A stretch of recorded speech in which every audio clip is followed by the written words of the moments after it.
Un año de Andrés Manuel López Obrador. ¿Por qué queremos ver lo que pasa en México en el primer año de gobierno de AMLO? Bueno, en primer lugar porque hubo grandes expectativas con la victoria de AMLO, que ganó en forma muy holgada, y México estaba llorando por una alternativa, venía de gobiernos del PAN, del PRI, y el país estaba dominado por altísimos niveles de corrupción, especialmente en el último gobierno del presidente Peña Nieto, del PRI. La corrupción llegó a cotas realmente que tenían a todo el mundo nervioso, y bueno, AMLO se erige como la gran alternativa. Y él hizo una cantidad enorme de promesas, pero una principal, y señaló que iba a bajar la violencia, que iba a tratar de, y más importante que, o junto con la lucha contra la violencia, estaba la lucha contra la corrupción. Y eso ha sido el eje de este año. Y los resultados, en un año, los presidentes mexicanos gobiernan sexenio, 6 años. Bueno, el primer año todavía no se ven resultados muy claros. Estás instalándote, ¿no? Sí, y bueno, en términos de la violencia, bueno, México está, fíjate, para hacerse una idea, con 100 homicidios diarios. 100. Cada día asesinan a 100 personas. Eso es una tasa enorme. Y sin embargo, ha logrado estabilizarla. Es decir, y en algunos lugares ha logrado bajarla.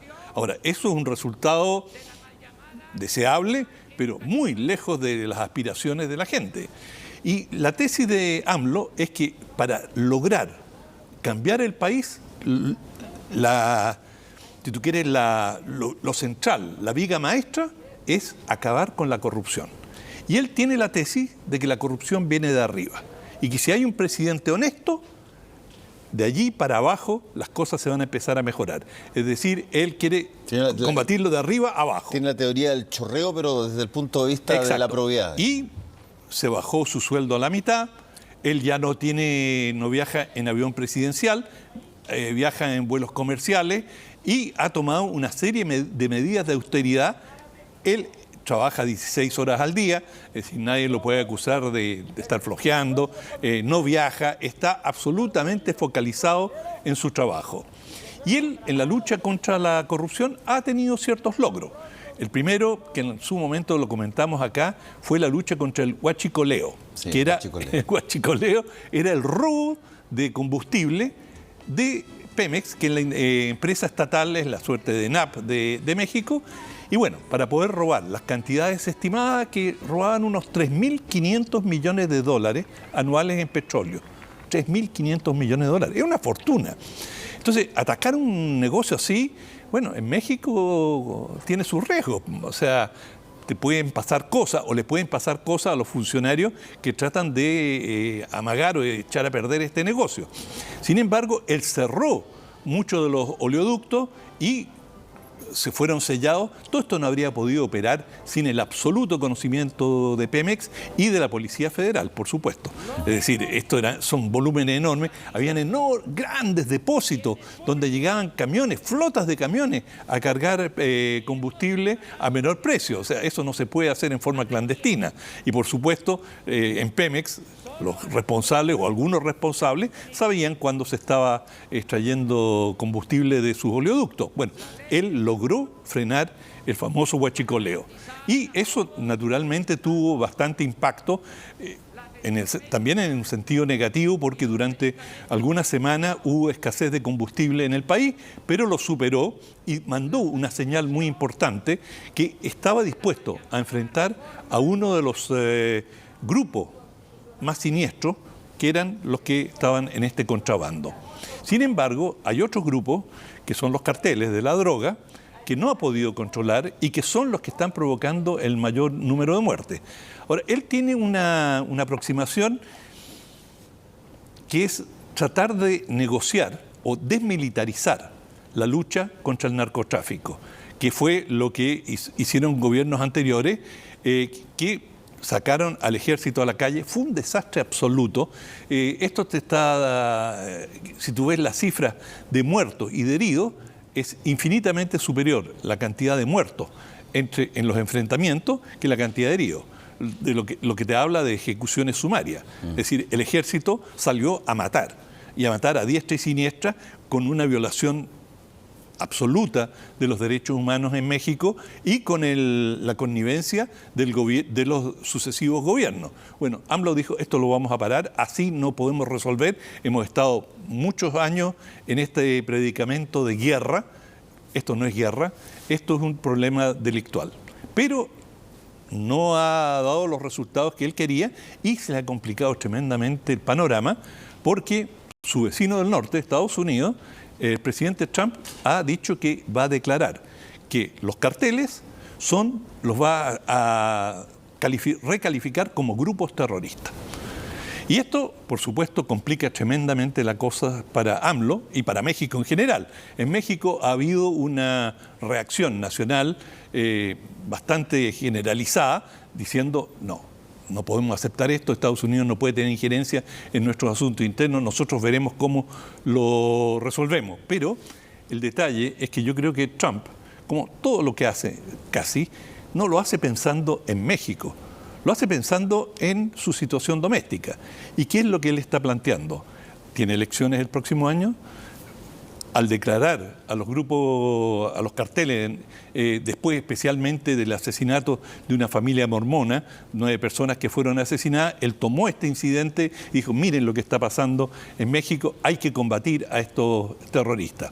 Y esto le sirve para una narrativa contra la inmigración, cuando dice, ya lo había dicho antes, que venían gángsters, drogadictos, asesinos, violadores, desde México. Bueno, ahora dice, son terroristas.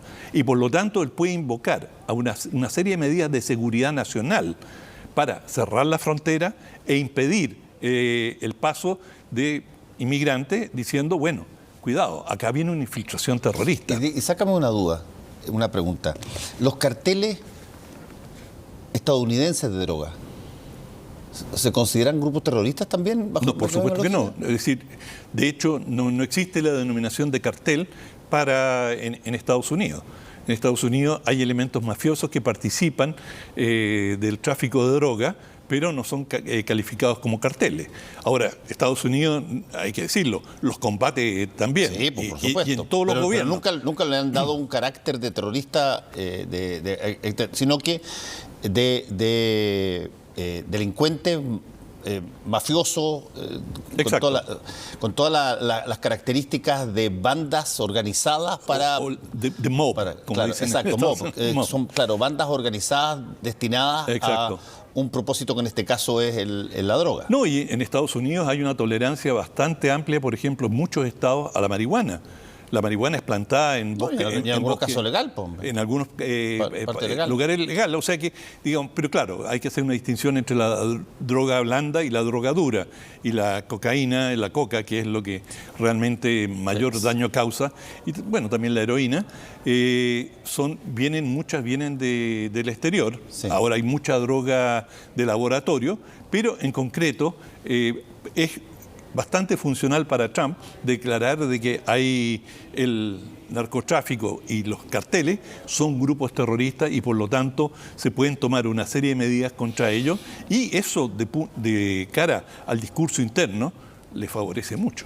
Ahora, en el caso, por ejemplo, de lo que fue la otra parte de este año de AMLO, lo que fueron las relaciones con justamente Estados Unidos y Canadá dentro del NAFTA y todas las cosas comerciales, ahí hubo un entrevero bastante grande que me imagino todavía tienen una serie de barreras arancelarias y una serie de esos problemas. Sí, bueno, México tuvo que ceder bastante. Cedió mucho, sí. Y Canadá también. Y firmaron de nuevo un acuerdo nuevo en que México perdió algunas de sus prerrogativas, pero AMLO tuvo que sopesar, digamos, Estados Unidos es tan fundamental para México, no solamente en términos de la maquila de las empresas estadounidenses que están instaladas en México, sino que desde el punto de vista de la migración, o sea, lo que recibe México de remesa es enorme, enorme. Es decir, es uno de los primeros ingresos de México, de manera que amenazas iniciales de Trump de echar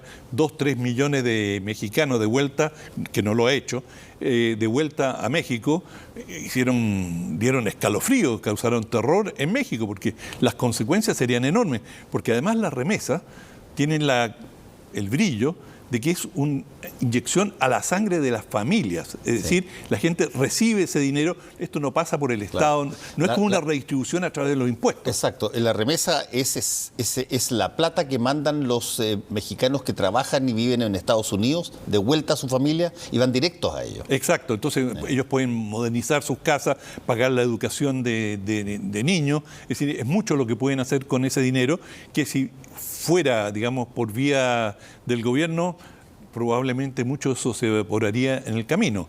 Ahora, México tenía un año económico difícil, hay un frenazo, pero es el frenazo que tenemos en toda América Latina. O sea, todos los países de América Latina están experimentando esta situación de menor valor de los productos de las materias primas.